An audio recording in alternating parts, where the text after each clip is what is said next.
I'd like you to think for a moment back to when you were a kid, a teenager perhaps. And I want you to think about what you wanted to be when you grew up.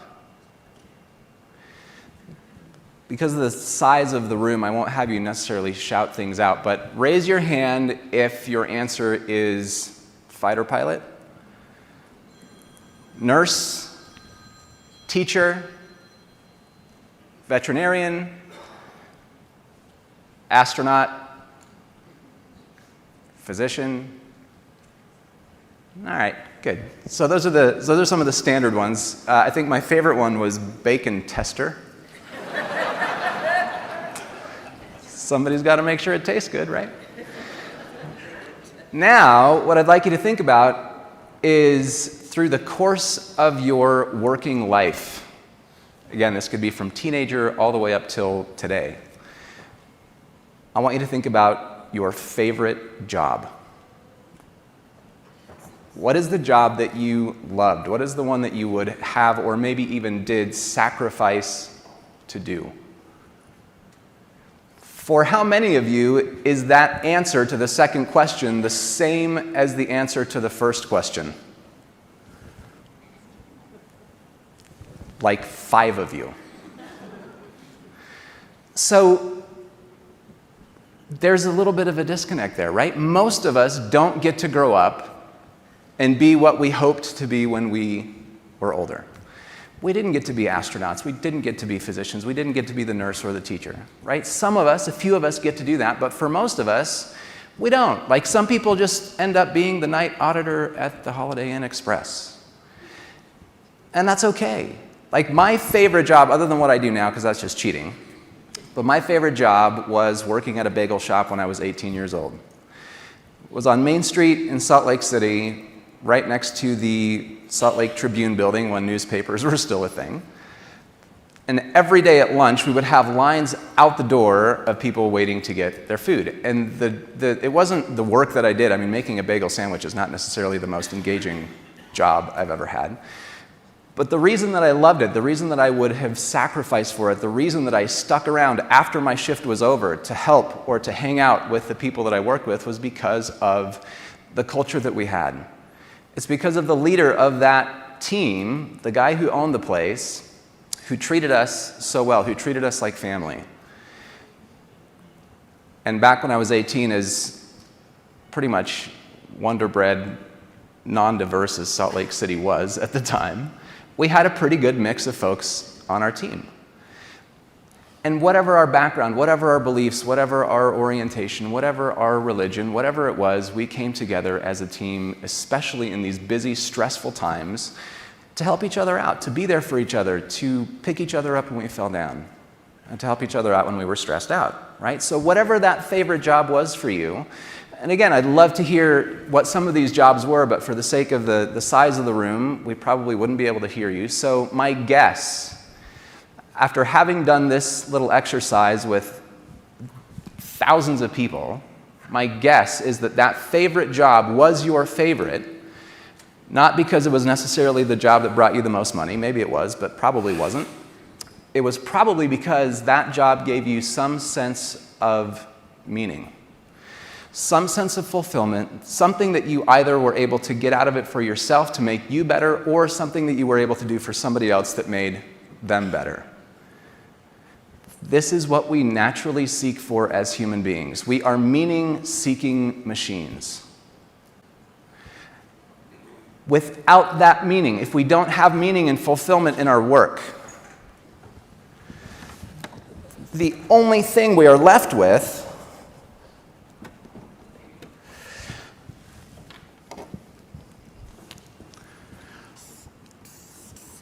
is results. We put a lot of time, a lot of energy, and a lot of focus around results, numbers, metrics, percentages. That's okay because those numbers, those metrics are important. Those are the things that allow us to see that we're making progress. They're the yardstick that see that we're moving toward the goals that we have. Individually, it's important to hit those results because often our jobs are dependent upon our being able to hit the goals and metrics and targets that have been set for us. As organizations, it's important to hit those numbers because that's how we keep the doors open.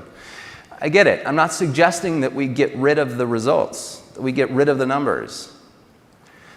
That would sort of be like taking a road trip and having no idea how far it is to our destination. That's just silly, right? We need to see those signs. Los Angeles, 350 miles. Los Angeles, 200 miles. Los Angeles, 50 miles. Like, we can tell that we're getting somewhere and it feels good. Those results are important. What I'm suggesting is that we often put an unbalanced amount of focus on our results, which means that the meaning, the fulfillment that we naturally seek for as human beings is down here, while we put that unbalanced amount of focus on the numbers, and it just doesn't feel like it's supposed to, right? Passion goes down, stress goes up. We start showing up to work because we have to, not because we want to. There's a quote, and I've heard it come from a few different places, so I can't tell you exactly where it's from, but it says something like, "To say that an organization exists to make money is like saying that human beings exist to eat food." Like, yeah, the food is important. Yes, the money is important, of course. But there's more than that. It's simply the fuel to help us do something more, something bigger. When we put an unbalanced amount of focus on the results, we will naturally take the actions that are required in order to achieve those results. And when we fall a little bit short, when we don't quite achieve the result that we're hoping for, the natural tendency that we have is to change our actions. We try to do something differently, implement new skills, behavior, technology, learning, whatever it is, to try to achieve the result that we've been tasked to achieve. When we do actually achieve that result, what happens? Well, now we've got to go to the next thing, right? The number now has to get bigger, and now we go back to our actions to try to do the things that we think we need to do in order to achieve that new, higher result. What happens if we're not careful is that we get stuck in what I call the hamster wheel of action and results. Right? We show up to work every day, we have the checklist, we have the to-do list, we know what we need to do to achieve the result, but there's just something missing, right? Of course, the numbers are motivating in the short term, especially if our compensation is tied to those numbers in some way. But if that's all we're doing is hitting the goal and then going after the next goal, hitting that one, going after the next goal, hitting that one, eventually it just gets exhausting. This hamster wheel is a problem for a lot of people, and I would imagine that most of us in this room, whether at some point in our career, have felt like we are just stuck in this hamster wheel, right? We get up on Monday morning, we go through the week, it's kind of a blur, we can't wait for Friday, we get that pit in our stomach on Sunday night knowing we have to go back to the job we don't really want to do on Monday. We get stuck in this cycle. This is a problem for a lot of people. Gallup does a worldwide engagement study. They found that around the planet there are about 3 billion employed people. And of those 3 billion people, there is a percentage of people who fall into one of two categories, either disengaged or actively disengaged. The disengaged folks are those who, when you ask them, how's work, they'll respond, it's fine. The actively disengaged folks are those who, when their feet hit the floor in the morning, their day actually gets worse because they have to go to work. What percentage of that 3 billion people do you think fall into those two categories? Yell out some numbers. 80. Let's start optimistic, shall we? 80. What else? 30. 30. I love you, Leander. Thank you. 30. Anybody else? 75. We're back up to where we don't want to be. It's 87%. Right? 87% of our human family would just as soon drive their car into an irrigation ditch as go to work in the morning. This sucks. This is not the way it's supposed to be. And we sit in here, we laugh about it, and some of us are kind of like, ha, ha, ha, that's me. Right? Statistically speaking, if we have 500-600 people in here, 13% of you, do some quick math, what is that, 85, 90 people, love what they do, everybody else hates it. This is not the way it was meant to be. I mean, if you think about it, how many of us, when we graduated high school or university and got into the job market, dreamed of doing a job that we couldn't stand to do every day? None of us, right? Think about, again, when you were a kid, we grew up with the dream of doing something, even if it wasn't something glamorous. We at least wanted to do something that we thought would be enjoyable. Nobody wants to go to a job that they hate. So what happens? Where's that gap? Well, we graduate, again, from high school, university, we get into the job market, and we get hit with this reality that is not what we hoped it would be. And we think, whoa, this is not what I was expecting.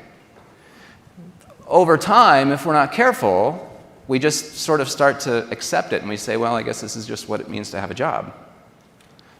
Necessary evil, got to pay the bills. Then, as we advance in our careers, we have this mindset, and we pass that along to the new crop of folks coming in, and we hit them in the face with it just like we were hit in the face with it when we started. It doesn't have to be this way. Right? There's a way to get out of this hamster wheel. What we have to do is simply take a step back and recognize what it is that gets us to fall into it to begin with, which is our perceptions. The things that we believe, the core values that we have, the lens through which we see the world, all of these perceptions, these assumptions, these beliefs dictate the actions that we take and therefore the results that we get. The results will always be the results, and again, I'm not suggesting that we get rid of those. What I'm suggesting is that we, instead of just looking at the numbers, the metrics, the percentages, what if we built into the results that we are going for a sense of meaning and fulfillment in the work that we do? My goal here today is not to give you actions that will make you do your job better, because I have no idea how to do your job. I just thank you for doing it. My goal is to help to shift your perception, maybe expand your perception a little bit. To take what you already have, what you already do, what you already know, and just to look at it from a slightly different angle.